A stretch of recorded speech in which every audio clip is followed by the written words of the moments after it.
can you go out of your job one day? Like if you leave your business one day, can it run without you? If it can't, then there is something you need to get done. And a lot of businesses can actually run effectively. If it's one of those, e-commerce businesses, it's easy for those to flow. But if you are a type of business that needs you to actually operate, also to run and do all the back end things, you're going to have to set those clear, defining, actionable goals and the steps. So again, pen to paper, absolutely.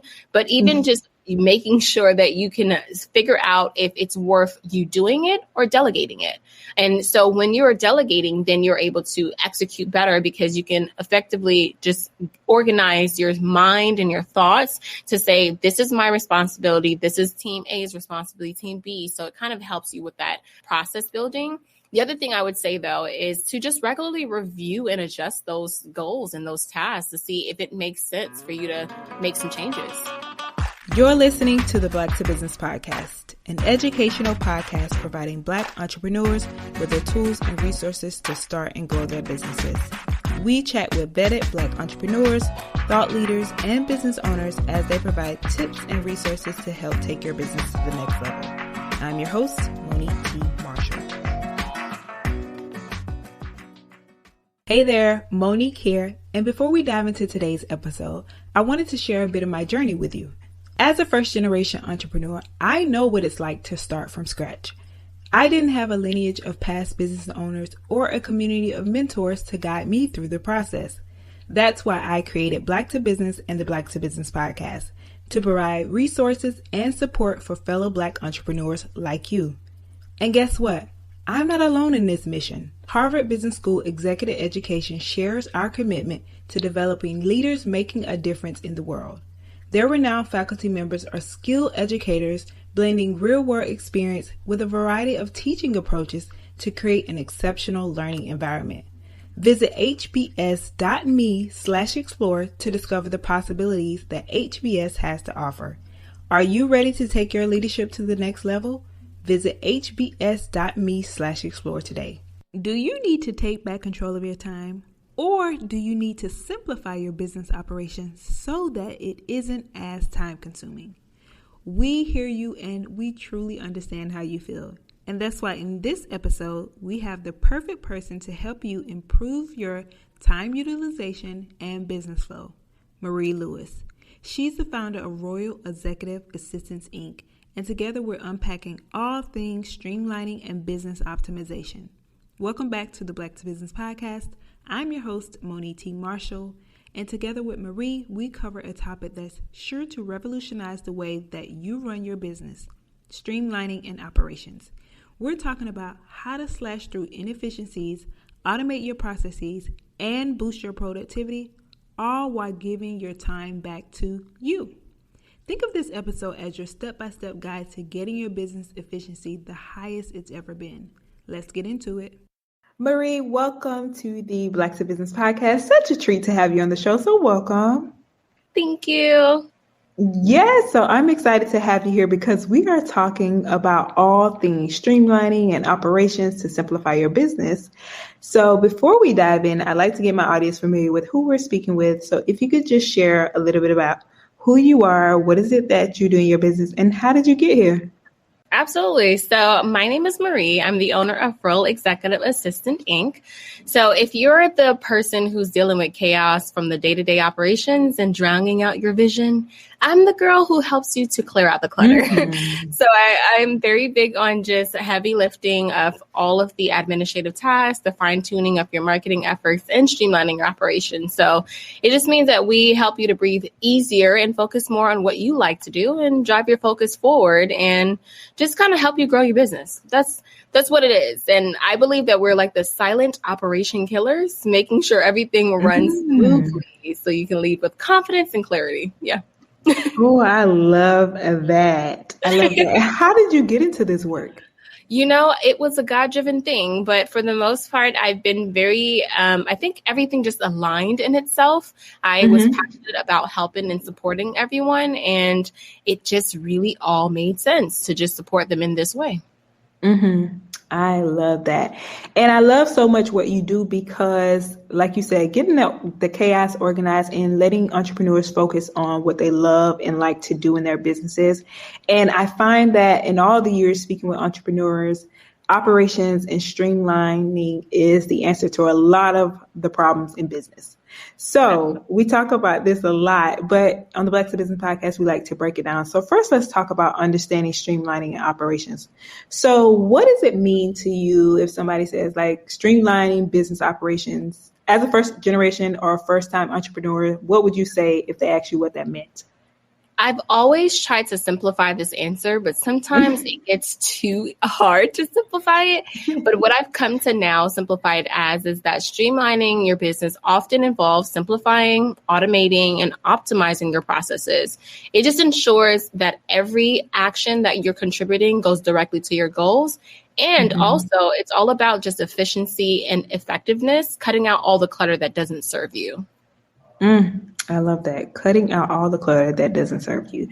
So on that point again, just how can it benefit entrepreneurs, especially for those who are in their early stages? Because a lot of times people aren't sure what they should focus on. They don't think this is important in the earlier days. They think I have to have this big grand business to think about operations and streamlining. So why is this important for those early stage entrepreneurs? Well, I think for early stage entrepreneurs, it's really a game changer because it reduces the overhead costs, saves time, and allows you to focus more on the growth and less of the managing of the chaos.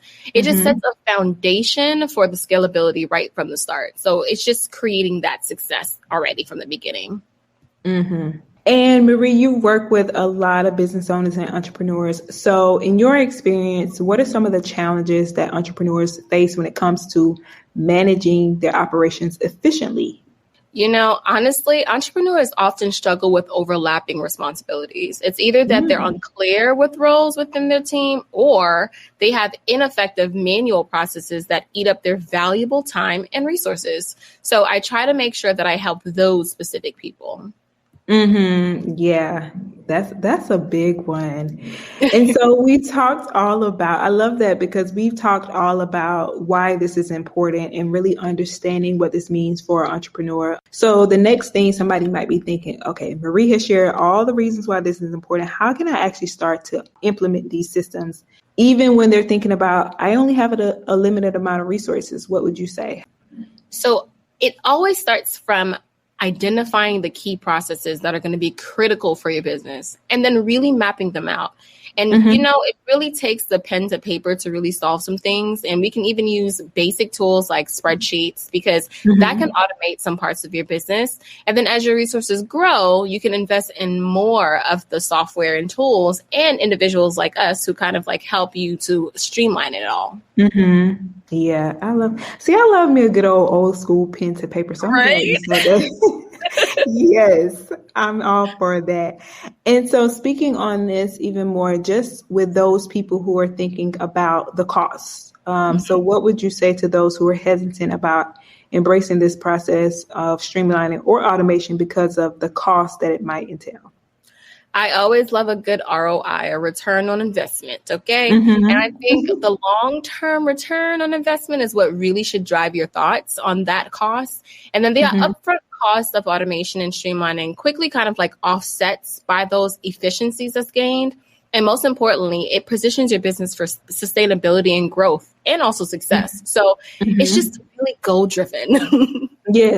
Yes, I love that ROI. Yeah. All right. So now that we understand streamlining and operations, let's move into process optimization and automation. So why is optimization important for businesses, especially for small and new entrepreneurs? Because that's a lot of who our audience is at Black to Business. So going back to they think they're small, they don't have to worry about these things, and optimizing being important because. So first off, I always love to say that if you are one and mighty, you could be 10 and mighty. There is no small business, but really entrepreneurs, It's very critical to ensure that your consistent outcomes, you're going to continue to improve your services, your product quality. You also will increase your customer satisfaction and their experience. So it's really vital for your business's reputation and growth. And it will kind of play in the role in doing that. So it's very important for you to understand what needs to be done within that time of thinking through the optimization. That's key. And so one of the awesome things about automation, why can I get this word right today? Okay. Yes. When I think about automation, I love the fact that it's about making things automatic and not doing things manually. So how can entrepreneurs start to streamline their workflows to really minimize that manual effort and errors? So I really believe, again, the mapping out of the workflows and identifying the areas with redundancies, that's really where you'll start. Even those manual bottlenecks. And the entrepreneurs that I've worked with also implement automated solutions that clear up those strategic flows. So instead of focusing more on those back end support things, they focus more on the end goal, the bigger picture. So that's how it helps. Yes, I love that. And a lot of people are hearing about automation. So what are some of the benefits of this? And we spoke a little bit about the fact that a lot of times you're not doing these things manually. And that's what I love about automation is you're not doing a lot of these things manually. But for someone who's not familiar with the process, how can they start to get started in this area when it comes to automation?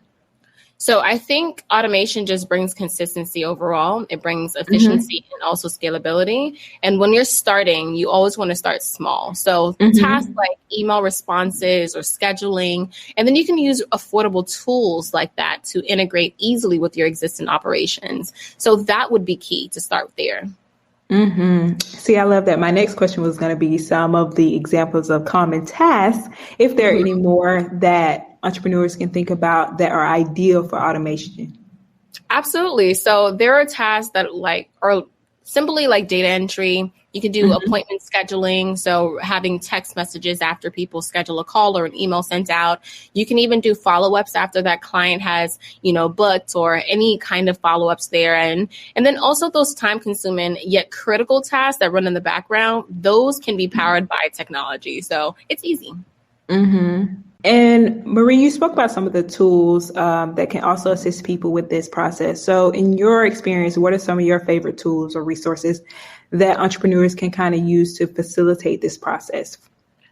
Now, I have a ton of them, and I really don't want to pinch too much, but my top tools right now, I would say ClickUp is my favorite tool. A lot of people find that to be great. Yes, you see, you agree.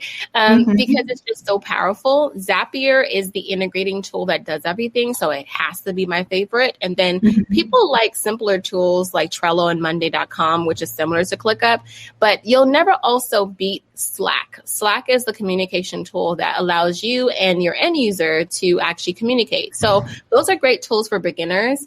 And they're also user-friendly and integrate well with other business systems. So it's making it ideal for your small business to optimize and automate as well.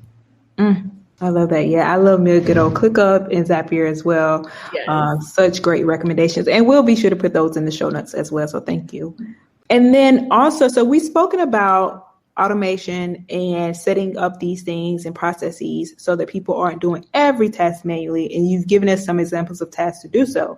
Now I want to talk about actually managing these things because, of course, we don't want people to think that you can set up these processes and you can just walk away and don't have to worry about them. What does managing that look like to make sure that these things are successful? So when you select that favorite tool of yours, mine again is ClickUp, then you could actually create a clear structure. And what that means is creating that list, creating that organization around that chaos and creating actionable plans. Making those systematic approach to just execution, it helps. I think entrepreneurs can track their progress, meet deadlines, and even adjust the strategies as they go. But creating a structure is key. It's number one. So it helps. Yes, I love that. Number one. So speaking of structure, let's talk about structure and organization. So many entrepreneurs can attest to, we got all these great ideas, but we sometimes struggle to execute them. So how can structures, being number one, organization, help bring these ideas to life? Honestly, I believe that once you see that you're missing deadlines, your tasks are failing, and it's just like a lot of things going on that makes you feel overwhelmed, when you start to put those key mapped out tools into action, then it will become more of a life joy. I think it's a birthday every day at that point. So you just want to just keep just setting those clear, actionable goals, and then you're going to create that success scalability. And Marie, what are some of the signs that a business owner has to prioritize getting organized and automating these processes? Because like we spoke about before, it's like the organized chaos, but it's like, okay, this is getting too much. What are some of these signs that they should be looking out for? So I have this fun way for people to actually find out how they're stressed. I call it the CEO stress test, and I created a form to do that. And when I did that, it was actually very interesting because the common answers were either they were not getting enough sleep, or they were just overwhelmed by the day-to-day task, or even they just were missing deadlines. The important emails were just slipping through the cracks. So I think those are the processes that are those are the signs that are common for a lot of people. And also you'll realize that you'll just become burned out. That's the biggest thing. Like you become burned out in the sense of where you can't focus, or if you do focus, you're making tedious mistakes and everything becomes a little frustrating. So those are common signs. Yes. I agree. And so we've talked about some of the ways to look for those signs, and then also how to actually ideas for people who struggle to execute on them. I want to talk about what are some of those practical steps that entrepreneurs can take to organize their thoughts and plans for better execution. My top way, of course, is going to be that pen to paper, but any other tips or tricks you have? So I always think about one, can you go out of your job one day? Like if you leave your business one day, can it run without you? If it can't, then there is something you need to get done. And a lot of businesses can actually run effectively. If it's one of those, e-commerce businesses, it's easy for those to flow. But if you are a type of business that needs you to actually operate, also to run and do all the back end things, you're going to have to set those clear, defining, actionable goals and the steps. So again, pen to paper, absolutely. But even just making sure that you can figure out if it's worth you doing it or delegating it. And so when you're delegating, then you're able to execute better because you can effectively just organize your mind and your thoughts to say, this is my responsibility. This is team A's responsibility, team B. So it kind of helps you with that process building. The other thing I would say, though, is to just regularly review and adjust those goals and those tasks to see if it makes sense for you to make some changes. Solid advice. And so what advice would you give to those who are thinking, okay, I need to do this, but I'm unsure of where to start when it comes to automating these systems? So what advice would you say this is where you should start? Well, first off, congratulations. You're no longer going to do it to yourself anymore. You have to give yourself some grace. Okay. Giving yourself grace is like the first key thing. However, then you want to just really think about what had me up so late? What was making me lose sleep? What was making me feel frustrated? And then once you've identified those, because it's all about those mind mapping, the thoughts that you want to put in, but it's really about those most time consuming tasks. And then what's adding the most or the least value to your day? If it's sending an email where you can actually do something else. So I would always advise that they just look for a simpler, more effective way to do it. And even look at your tools. Are your tools being used effectively? Are you using it in the most capacity? Meaning, are you utilizing every function within that system? A lot of people, they use Calendly, but they don't actually use the text message feature in Calendly, or they're not using the email follow-up feature in Calendly. So my advice is to always just make sure you're analyzing your tools and yourself so you can get some rest. I love that. And that makes me think about one of our most recent guests we had speaking about those tools and just even making sure you have a good tech stack, because the fact that a lot of times we have these tools, but we are spending a lot of money. And like you said, a lot of times these tools may do the same thing and we don't even know it. So we haven't fully explored them. I love that. And now, so we got all the things we need. Somebody's like, okay, Marie, where am I going to find the time to actually do this? And why should I actually focus on crafting out this time? So I want to talk about time management. And I know this is something that you're very passionate about as well. Yeah. Can you speak to the importance of time management in the context of business operations? So it's so valuable to know what time means. And so time is the equivalent to money to me, because at the end of the day, if you can't work because you're out of time, meaning that you just lose the value of your actual goal, then that means you have to realign yourself.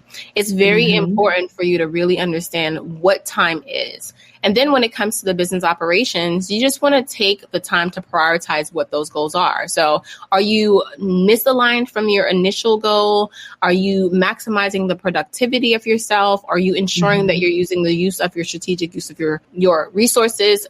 Are you taking the time to really value your time? Because if you were to, again, get sick one day, you don't have time to feel good, and you don't have time to actually work the way you want to. So it's very important to just make sure your time is very effective. This is true.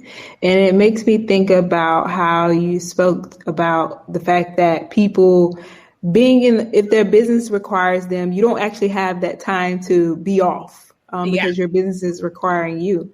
So, and that brings me to my next question, the role of delegation playing into time management and systems efficiency. Can we talk about that? Yeah, so delegation is key. It's honestly one of the things that a lot of people shy away from, because when they think about Streamline, they think about, oh, robots are going to take over my company. Or they think about the fact that, if you go into Walmart now, there's a lot of different, self-checkouts or things like that. So people think about streamlining in that way, but they don't think about the equivalence of delegation, because when you streamline, you're actually delegating. And so you delegate, it allows you to just focus on the core activities while ensuring that every important task are handled by either team members or systems. So delegation plays a major part in everyone's company, but it also means that you have to give yourself grace to understand that it may not always be easy to delegate, because this is your baby. Your business is your baby. And, it took a lot of time to understand, okay, I need to actually think through, does it make more sense for me to do thing one, or should I just pass this along? And when you become less tied to doing something and more focused on your vision, delegation will be easy. I love that advice, because we do have, as entrepreneurs, it's like you said, our baby, and relinquishing that control. And of course, in your experience, you work with virtual assistants. And how do you advise, or what advice do you have for people to start to build that trust in order to delegate?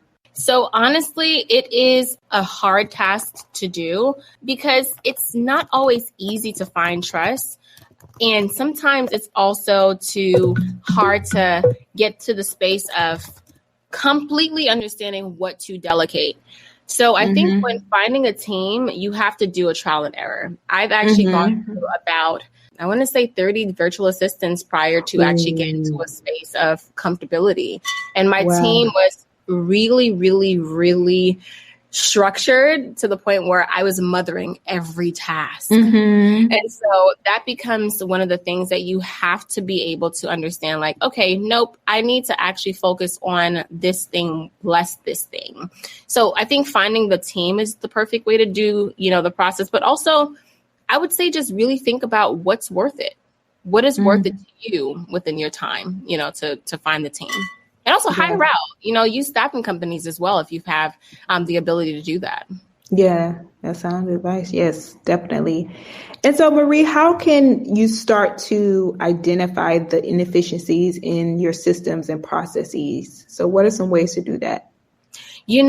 The inefficiencies show up when you realize that either something's broken or you're getting really frustrated at doing one thing. I found myself sending out text messages manually at one point to follow up with a certain structure in our business. And I realized I really didn't like sending text messages, because either they would fail to send, or either I forgot to send it, or something of the sort. But then I realized that I could have automated it. And so I did. So those efficiencies show up in very different ways. Either you're missing the emails that you thought that you would respond to, or you send a proposal and you forget to follow up with them, or you're in the day-to-day process of wanting to schedule out a week's worth of content on social media and you don't have time, or you're not feeling creative, or, so those are a lot of inefficiencies that show up within your processes that identify, the need to restructure and realign. Mm-hmm. Love it. And in all of this, I'm pretty sure somebody is like, okay, I'm energized, I'm ready to go, I'm with it. But how do you maintain that consistency and discipline in managing your time and your system? So any tips and tricks on ways that entrepreneurs can do that?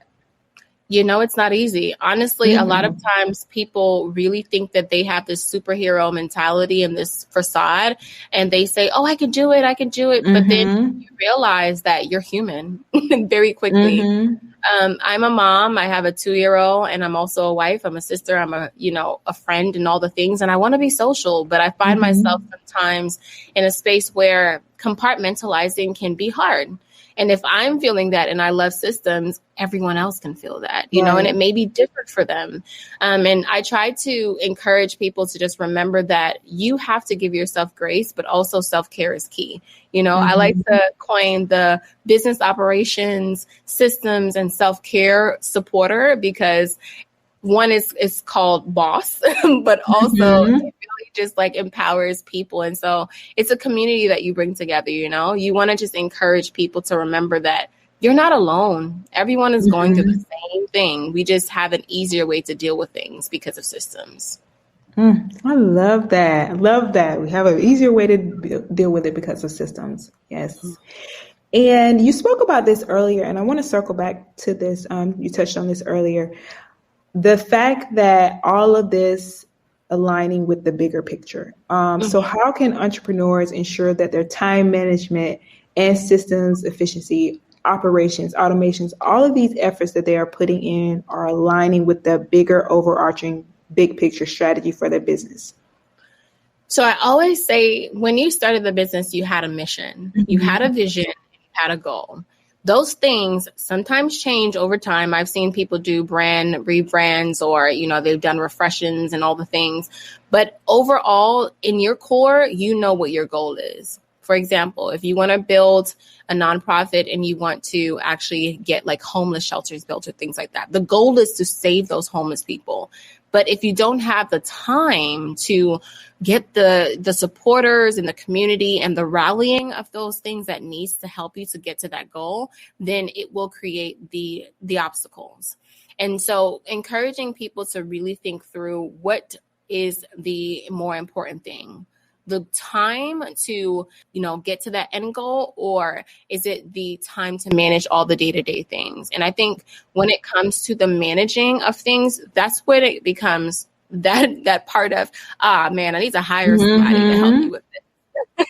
Or I need to kind of jot these thoughts down, because visionaries often find themselves really creating this vision, this big picture, but they don't know how to execute on it. They don't know how to build on it. They don't know how to solve all the things, because they're so caught up in, I can do it all. I am empowering myself, and I'm all for that. But it's also important to understand that you can't reach a goal by yourself.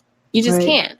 And there are small goals that you can reach by yourself, but at the same time, when it becomes more to this bigger ordeal, like if you wanted to be the president, the president needs a team. Right. He needs campaign. He has to go through the process of making sure that there are, he has to go through the layers of, I'm going to be a politician, I'm going to go through the mayor and all the things that he has to step through.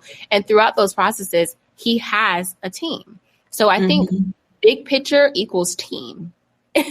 Yes, right. I love it. I love that. Breaking it down, Marie. You have broken it down for us. I love this. Like, I'm a systems, like this is my thing. And I was like, oh, I'm excited about this. And this is one of the things I get questions about all the time. So I'm like, we really have to break it down. So I'm so excited that you are breaking it down for us. So love this. And I want to stick on the fact that, how do you measure the success and the effectiveness of these streamlined systems and automations? So how do you make sure that what am I doing? It's going towards the bigger picture, but it's also successful? It's hard to sometimes see the success scale until you get to a goal or even a milestone. And so I always tell people to make sure that they set these realistic goals and do it every quarter. So Q1, you'll sit down. Goal for month 1 is going to do XYZ. And you can break it down even further to the week. You can break it down then even further to the month. To the day. And once you do that, you'll have the real metrics showcasing the data. I think data makes everything easy to measure.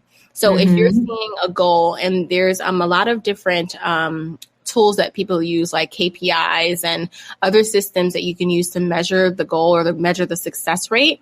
Because, for example, if your goal is to receive 5 new leads for the month, essentially you either have to send out probably 20 emails, because the scale of that means that you'll possibly get back 4 responses to 5 responses, but you've extended your goal in a sense because you're reaching out to more people.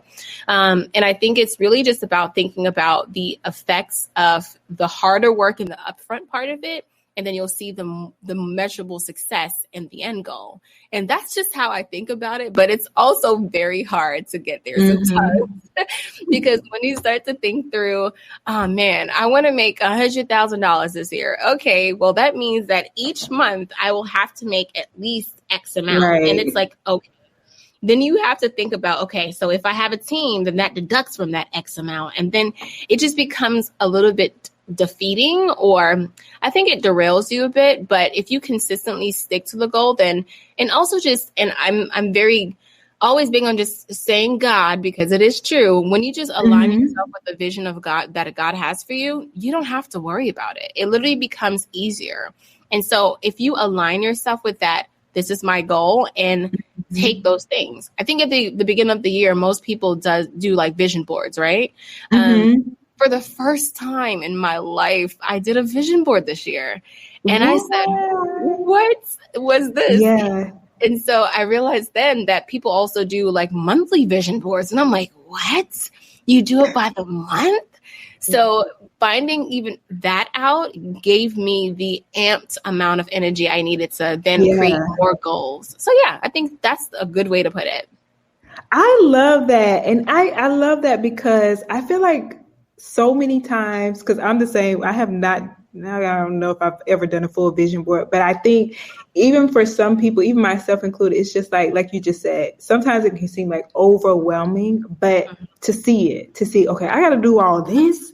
And that's in my face, what I have to do. But it's also encouraging once you do see it and you start to take those steps. But I think that that's so important to make sure you write those things down. And it makes me think about when you were saying like the $100,000. I seen a post the other day. It was like, this lady was like, I wanted to pay myself like $250 a year in a salary. And she was like, I really just sat here and had to break down like how much I'll be having to make. And then a team, she said, I had to go lay down. I'm like, yeah. So, but she wrote it down. She put it down there. So yes, I love that. I think it's also very interesting because when you start to really calculate the expenses of a business, you kind of figure out that either you want to really run this business or you want to come out down. Right. Exactly that. I say all the time, like, business will show you what you really made. Are you really about this? Exactly.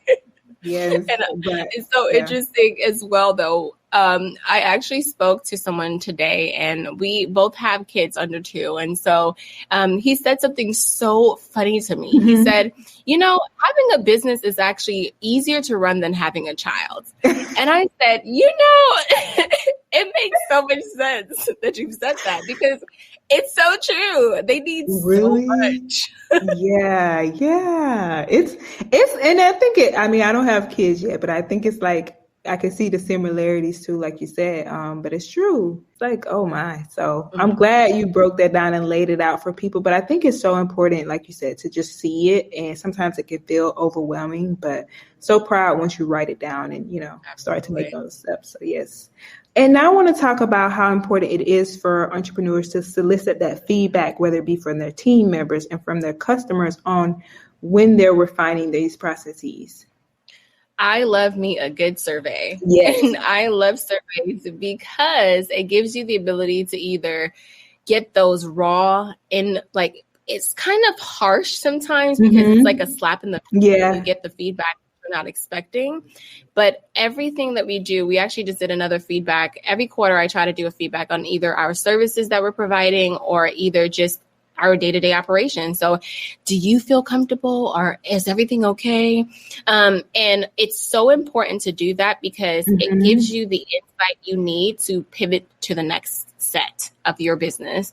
So either your feedback you're receiving is from your team, you're going to get feedback that says, oh, well, you're not giving clear instructions, or maybe I'm overwhelmed because I can't accomplish things within a deadline. Or so there's scalability that comes from both your team. And then for your clients, you're able to say, okay, so they are really satisfied with the work, but they may not be satisfied with some parts of the work. So that down really gives you the clarity that you need.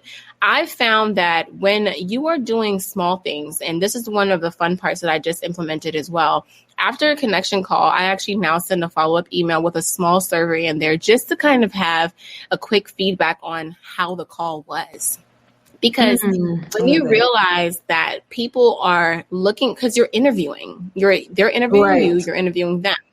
So at that point, you want to kind of establish that clear foundation. And when I've realized that people are their feedback is always either, oh yeah, I got my, I'm looking forward to this, or, I'm eager to get started. Or I've actually got a few that said, I'm honestly not sure where to start. And I feel like I was not, at that point, I was like, dag, I thought I explained it well. Yeah. But really, it just makes me understand that I have to explain it in a more clear, defined way for all audiences so that they're able to not feel overwhelmed. So I think feedback is just important overall. Yeah, love that. Yeah, we may not always want to hear it, but it's so important, like you said. Love that.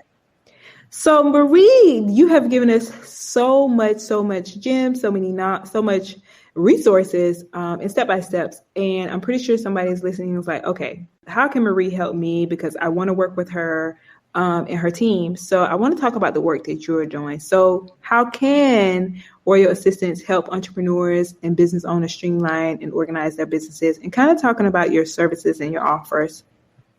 Yeah, so I literally felt like I was a one-stop shop for a long period of time. I continuously say I am, but God knows that there are things that I'm still learning.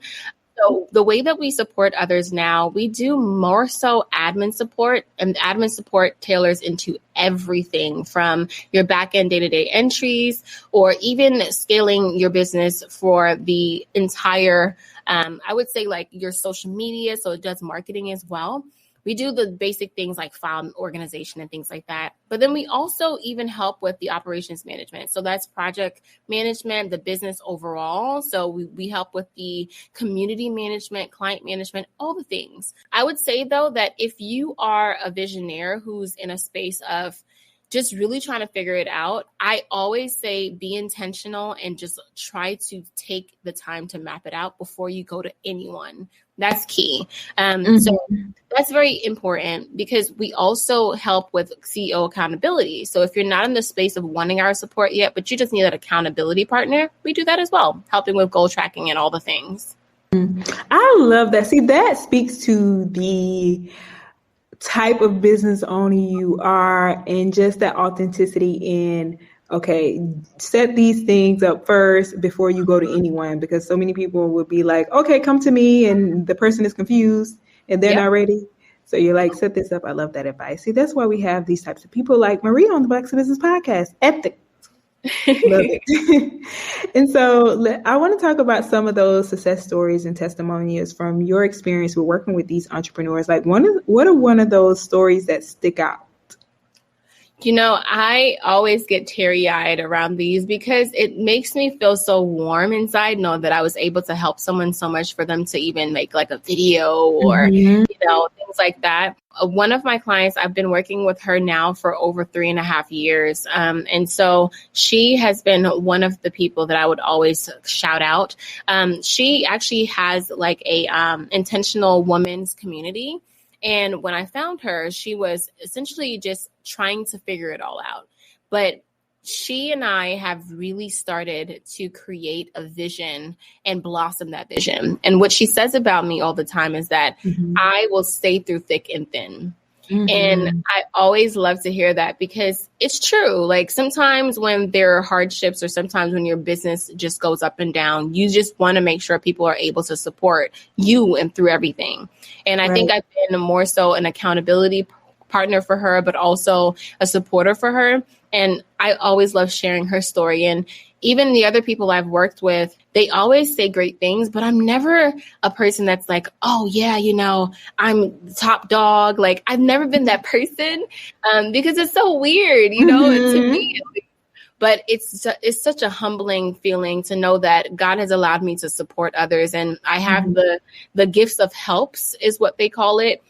Because I really, really want to be able to help people do everything they want to imagine. And I'll just be the silent operation killer. I love that. I love it.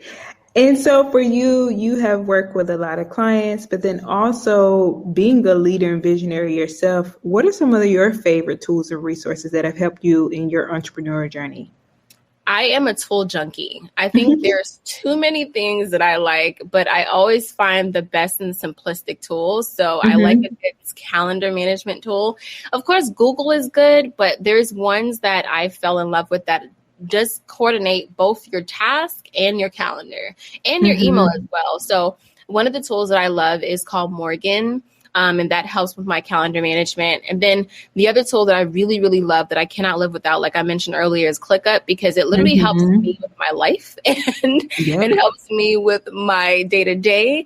And it also is one that I implement in my personal life as well, because my husband and I keep a list of just responsibilities. And if you know men, you know it's hard to have them look at stuff. So it's easy for men and women to use. It's easy for children to use. It's really simplistic. So those are the tools that I love to use. And then the resource that I would love to provide for people who look at, I don't like spending subscription money. Okay. I love to save a coin. So I found this tool called AppSumo. AppSumo is the place where you get lifetime deals on tools. And they're so exciting because you literally can have a tool that is a deal for $59 and that's the only thing you pay for the rest of like the use of the tool. So exploring that would be the first key. I've literally recommended so many people over there, and I personally, because again, I am a software junkie, have spent like $2,000 on that place. But give or take. Is it? It's SUMO? It's AppSumo. Yeah. Okay, got it. It is the best tool to go to. It's a website and they have deals every day. So it's like a ongoing process. They literally have been my go-to place. And the great thing about them is they give you a 90-day return policy. What? So if you hate the tool in 90 days, you get money back. So you literally have a tool galore. Yeah. I love that. Yes, I haven't heard of that. I'm definitely going to write that down for sure to be in the show notes. So thank you, Marie. Yes, absolutely. And for someone who's in their first year of business, what advice would you give them? You know, honestly, give yourself grace. Know that you cannot do it all in 1 year. It may start to reflect in your second year, but then honestly, sometimes it will be great in your first year. I think the baby steps always make me feel really butterfly and bubbly inside because you have a new thing to do. Like it's your baby that's erupting and you get really excited. Like you ever heard someone in a new business, they're always talking about their business. Like, oh yeah, you know, I just started this business. Oh, it's like when people get married and I'm a wife, like my husband. Yes. So it's exactly like that feeling. So the butterflies, they don't stop. They actually keep going because as you continuously gain those actionable items and you get to the space of your goals and success, you feel more empowered and you're more proud to say, yep, my business. Yep, my business. So I just say, just keep going. Do not stop and keep yourself in a space of grace and keep prayerful because that helps. I love it. Yes. Love that. And finally, Marie, what does it mean to you to be Black in business? You know, I think it's a blessing Black in business and also a woman makes it so important for me to keep just pioneering for other Black businesses. I love doing the I'm going to buy Black thing because honestly, I love supporting me some people. Okay? People of color, I love supporting it. So being Black in business for me just means that I am able to be proud of my skin, be proud of my culture, be proud of who I am and who I can represent, because we are superheroes, and I stand by that. We are powerful. We're so amazing. And so I love sticking together with us. Yes, I felt it. Yes. Marie, this has been phenomenal. Such a beautiful spirit. And thank you so much for being on the Black to Business podcast. And I know people are going to want to know, how can we stay connected with Marie? So please do share your social, website, all the good things. Honestly, I love me a good text or phone call. So you can directly call me at 470-655-1575. But if you're shy and want to just start with socials, you can also go on IG at RoyalAssistants. That's IG. And you can email me as well, marie@royalassistants.com. Beautiful. Marie, thank you again for being on the Black to Business podcast and all the amazing work that you are doing. Thank you for being on the show. Thank you for having me. You're amazing. As we come to the end of another amazing episode, I would like to thank Marie for such an amazing conversation and taking the time to share her insights on how we can all improve our business flow. We've learned so much about best practices for streamlining, as well as the power of delegation can have on improving efficiency. For more information about Marie and Royal Executive Assistants, visit blacktobusiness.com/197. Thank you for taking the time to invest in yourself. We'll be back next time to discuss how to use storytelling to connect, convert, and boost business sales. But until then, keep thriving, keep breaking barriers, and keep pushing the culture forward.